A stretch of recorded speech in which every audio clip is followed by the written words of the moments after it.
Nah, saya ingin bertanya,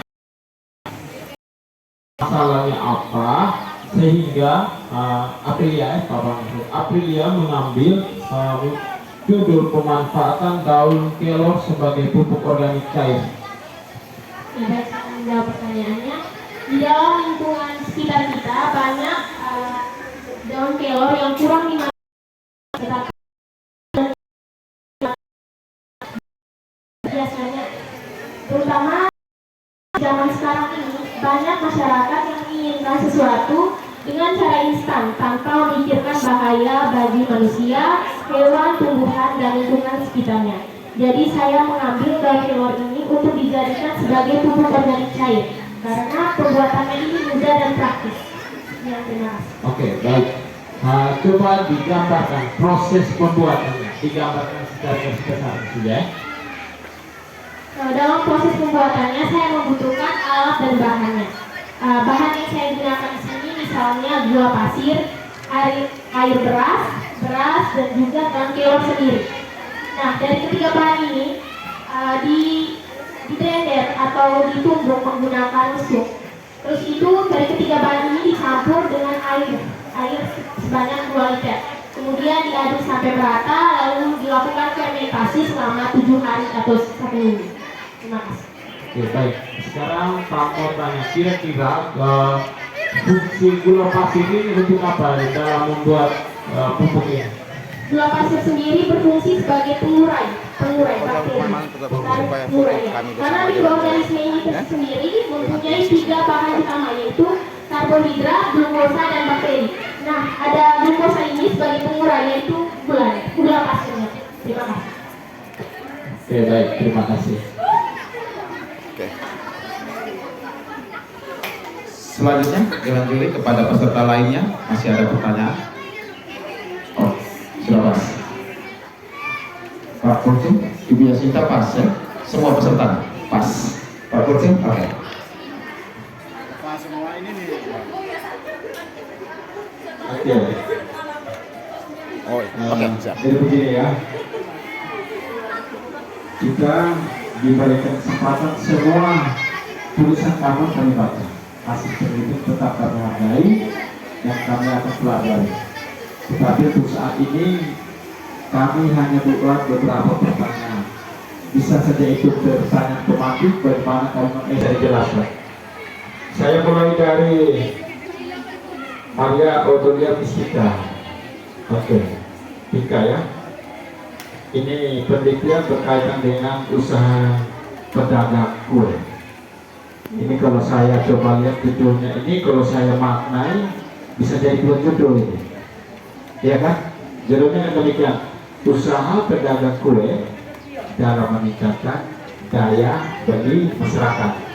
Berpikir bagaimana peran mereka sehingga mendukung daya beli masyarakat. Dengan usaha produksi yang mereka buat itu kan mendukung usaha ekonomi. Terus tambah lagi dampak keberadaan pedagang kue di Maumere, sehingga mungkin nanti di depannya ya, kalau kita mau membuat judul harus dianalisis dulu kira-kira apa yang harus kita modali yang sampai kita dodol. Itu teknis. Saya mau tanya tentang hasil penelitian ini. Ada berapa responden yang diambil? Responden. Karena pasti observasi dan wawancara tuh. Iya. Benar kan? Ada orang di wawancara tuh, itu yang namanya responden. Berapa orang? Ada 2 orang di format. Ada format wawancara yang diberikan? Ada. Pertanyaan Saya lihat dalam lampiran pertanyaan. Lampiran di belakang. Oke, saya tidak melihat lampiran. Ini aku tulis sendiri kan? Apa pertanyaannya? Pertanyaan pertama itu, apakah para pedagang berjualan kue di sini untuk memenuhi kebutuhan hidup utama atau cuma memenuhi beberapa perlengkapan kebutuhan dalam rumah tangga? Selanjutnya ada pertanyaan tentang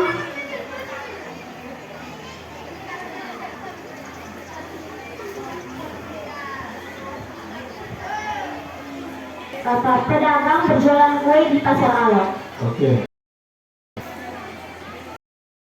sempat ditanya bagaimana estimasi rugi laba untuk setiap pedagang yang diwawancarai? Iya. Oke. Terus pertanyaan saya berikut. Setelah ada wawancara, apakah ada dampak tidak bagi masyarakat sekitar dari aspek daya beli? Karena paling tidak kan bisa mendukung dari sisi ekonomi.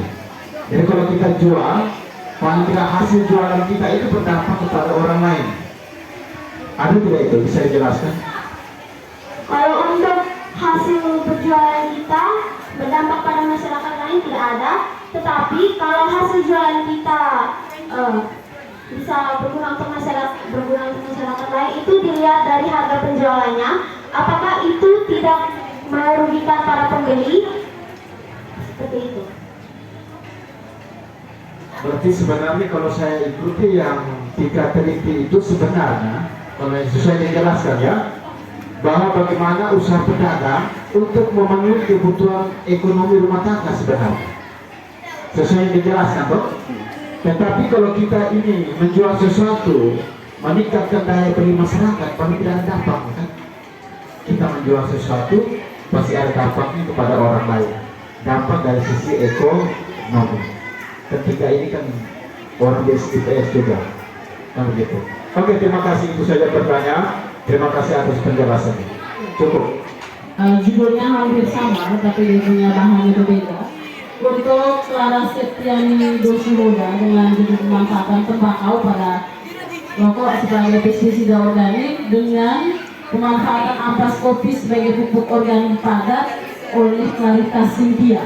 Pertanyaannya, untuk Nona Clarita, pada saat Nona sudah membuat pupuk organik dari ampas kopi, kira-kira apa alasan Nona sehingga bisa ambil sampel penelitiannya dari kacang hijau? Kenapa tidak bisa ambil tumbuhan yang lain, jenis tumbuhan lain? Kenapa harus ambil sampel penelitiannya kacang hijau? Itu untuk Cynthia. Yang berikut untuk Nona Clara Septiani, hampir sama, kenapa harus menggunakan sampel penelitiannya tanam cabai? Terima kasih. Silakan.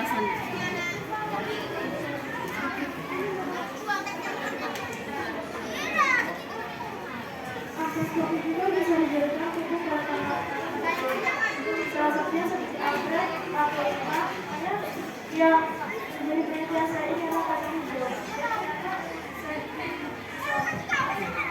Alasannya kenapa milih kacang hijau? Karena pada saat saya buat itu pada saat saya coba, terus saya coba tanaman yang lain. Saya tidak menemukan waktu itu sudah diampas. Oke. Alasannya karena supaya kacang hijau pertumbuhannya lebih cepat gitu. Oke. Untuk yang tanaman cabai itu, alasannya? Alasannya sangat simpel karena pada saat itu waktu itu meneliti itu sudah tinggal sedikit. Jadi tanaman saat itu yang saya punya, yang itu tanaman cabai, itu tanaman satu-satunya yang ada hama. Jadi saya coba dan ternyata berhasil. Apakah pupuk organik yang dipraktekkan ini bisa digunakan untuk tumbuhan lain?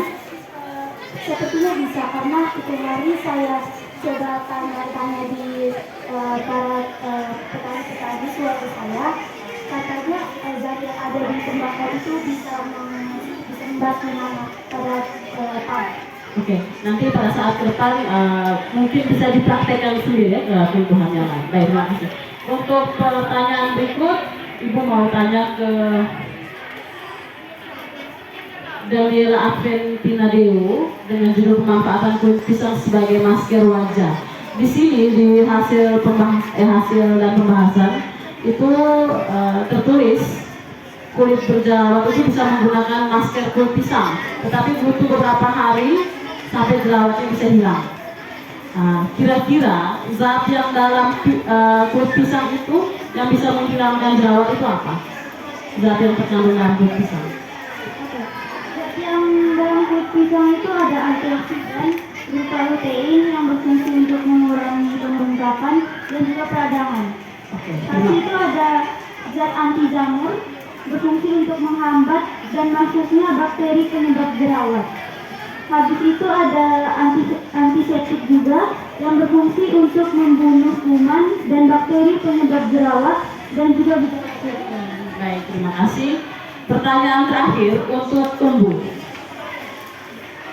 Umbu judulnya itu pembuatan garam dari air laut.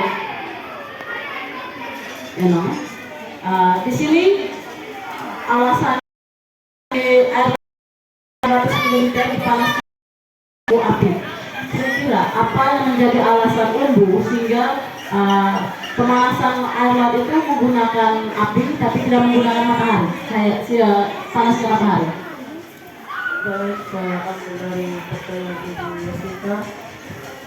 Kalau menggunakan matahari terlama, kalau dalam pertanyaan saya menggunakan wadah untuk masukkan laut sehingga proses lautnya terlihat.